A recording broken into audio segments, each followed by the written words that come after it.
All right, the move we're going to do now is single hand. And single hand could be done on the bones from C6 if you can get on it, if the spinuses are big enough, all the way down to the lowest lumbar.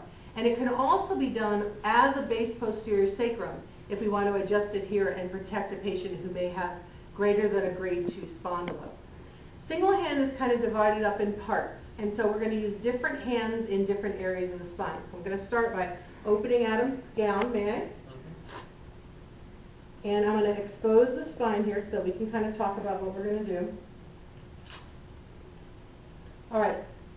The rule that we're going to go by with single hand is T4 to L2 has a superior hand contact. The superior hand meaning the one that's closest to the patient's head.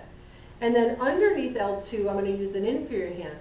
And over the top of T4, I'm going to use an inferior hand again. So let's start low. If I want to find the lowest lumbar to do a prone adjustment using single hand, I'm going to unlock my table, and then I can push it down either with my hand or my knee, and I'm going to bring the patient into extension so that I can feel the last freely movable lumbar. Once I find it, I'm going to go ahead and tissue pull over the top of it, and then put my fleshy pisiform on top of the spinous process with my hand nice and flat. This is very similar to the hand position for side posture. So if it's a simple listing and I want a spinous process contact, I have a contact over the hook of the hammock, which we call a fleshy pisiform, with my hand completely flat. Now this hand which takes the contact has another job.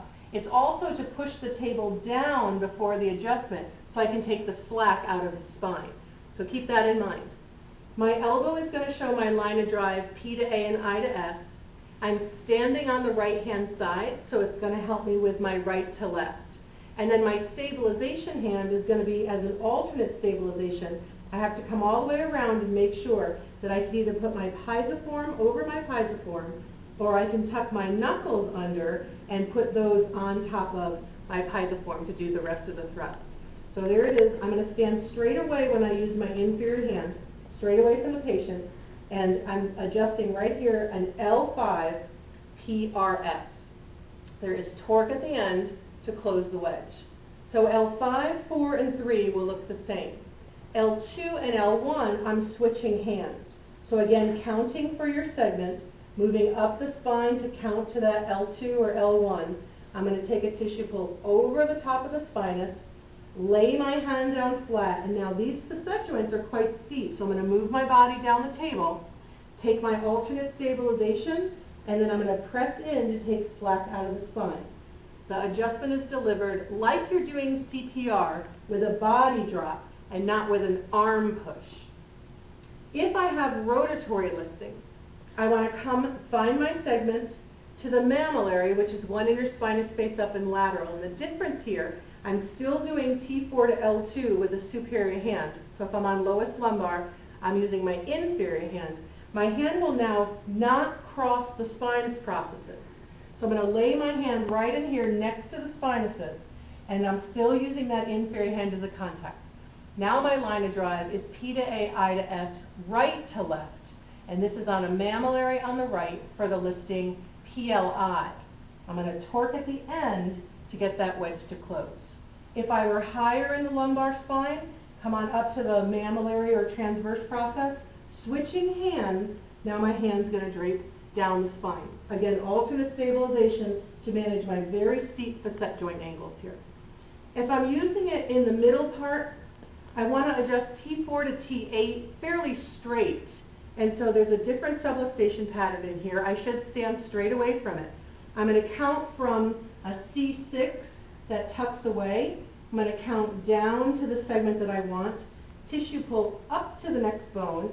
Hand comes under in order to hold on to that tissue pull. And now I'm going to get my alternate stabilization again. I'm holding all of this up. Don't ever let that slack come out, because you won't be able to stay on that bone.